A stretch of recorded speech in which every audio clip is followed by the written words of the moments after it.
तो क्या मनीषा रानी को शो से इविक्ट करने की बिग बॉस ने कर ली है प्लानिंग?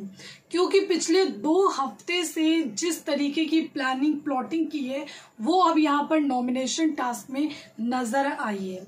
बिग बॉस ने बाकायदा 2 हफ्तों से मनीषा के लिए एक परसेप्शन कंटेस्टेंट के बीच तैयार किया। जनता के बीच तो देखिए तैयार नहीं कर सकते हैं क्योंकि जनता देख रही है, जनता को सब कुछ दिख रहा है, लेकिन यहाँ पर परसेप्शन तैयार किया है यहाँ पर जो बिग बॉस के कंटेस्टेंट है उनके बीच, क्योंकि उनको बाहर की रियलिटी नहीं पता है। वो सारे कोनों में जाकर के नहीं बैठते हैं कि एग्जैक्टली क्या क्या हो रहा है, तो उनको जो बताया जा रहा है, जो दिखाया जा रहा है, वो उस चीज को रियलिटी यहाँ पर मान रहे।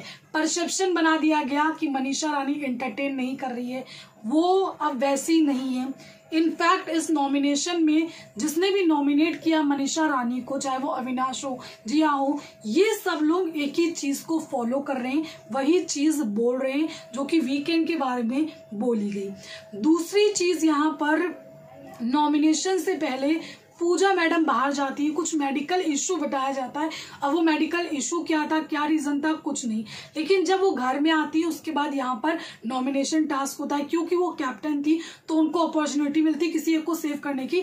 बाकी यहाँ पर वो ये डिसाइड करेंगी किसको कितने नॉमिनेशन भी देने।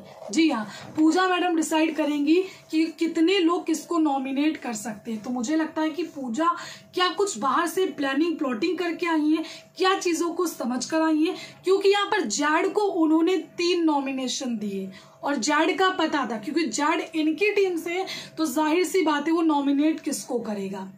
अभिषेक सेफ है, आशिका को, मनीषा को, एल्विश को, और साथ ही आशिका को 1 मिला। तो यहाँ से आप साफ देख सकते हो कि सिर्फ 1 नॉमिनेशन का दिया। क्यों दिया इतनी बड़ी पार्शियलिटी? क्योंकि जब आप जैड को 3 दे रहे हो तो आशिका को भी आप 2 तो दे ही देते, लेकिन आपने 3 दिया क्योंकि आपको कैलकुलेशन पता था कि किस तरीके से आपको मनीषा को बेसिकली फंसाना है। यहाँ पर एल्विश को सिर्फ 2 ही दिए गए।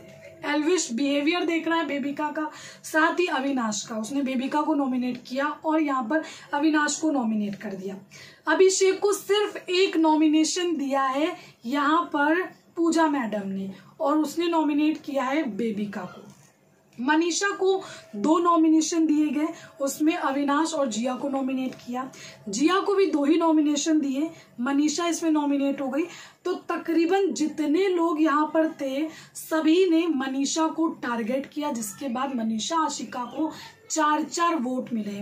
अगर यहाँ पर कुछ और कंटेस्टेंट को भी, चाहे अभिषेक को भी 2-2 या 3-3 वोट मिल जाते तो वो और लोगों को भी नॉमिनेट करते, जिसमें और लोग भी यहाँ पर नॉमिनेशन में आते।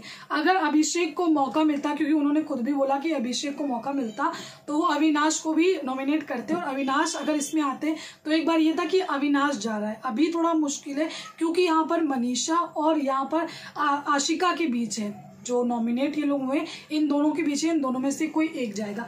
लेकिन मेकर्स की जो प्लानिंग है वो बहुत ही तगड़ी वाली है। 2 हफ्ते से एक परसेप्शन तैयार किया मनीषा के अगेंस्ट, क्योंकि इससे पहले हमने बिग बॉस 16 में देखा है, यहाँ पर अंकित गुप्ता की एक पर्सनालिटी थी, वो गेम तो खेल रहे थे लेकिन सबका अलग अलग रवैया होता है, लेकिन एक परसेप्शन अंकित के लिए बिग बॉस के घर में देखिए बना दिया गया था कि अंकित ऐसा है, अंकित वैसा है। उसके बाद घर वालों की वोटिंग कराई और अंकित को शो से निकाल दिया। वही अंकित अगर नॉमिनेट होकर के जनता के हाथों में आता, यानी कि जनता उसको वोट करती, तो अंकित उस वक्त एलिमिनेट नहीं होते, लेकिन मेकर्स को अच्छी तरीके से पता था।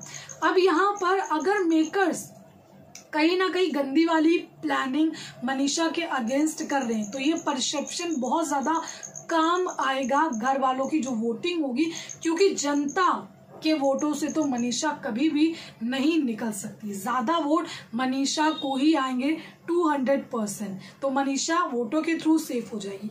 या फिर ये कर सकते हैं कि इनको डबल एलिमिनेशन करना होगा, ये चीज ये कर सकते हैं, दोनों में से एक काम ये कर सकते हैं। अब देखते हैं कि इनकी प्लानिंग क्या है। इनकी प्लानिंग टॉप 5 में किसको लाने की है।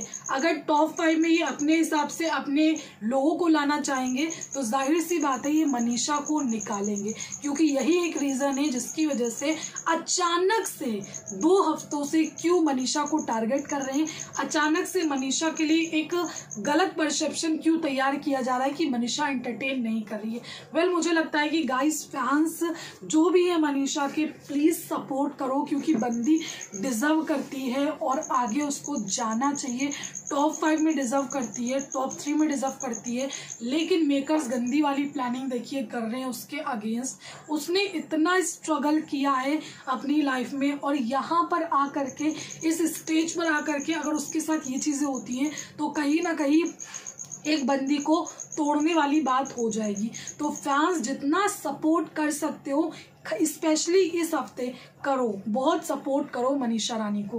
तो आपका ओपिनियन इस पर क्या है प्लीज़ कमेंट करके ज़रूर बताइए। Thank you.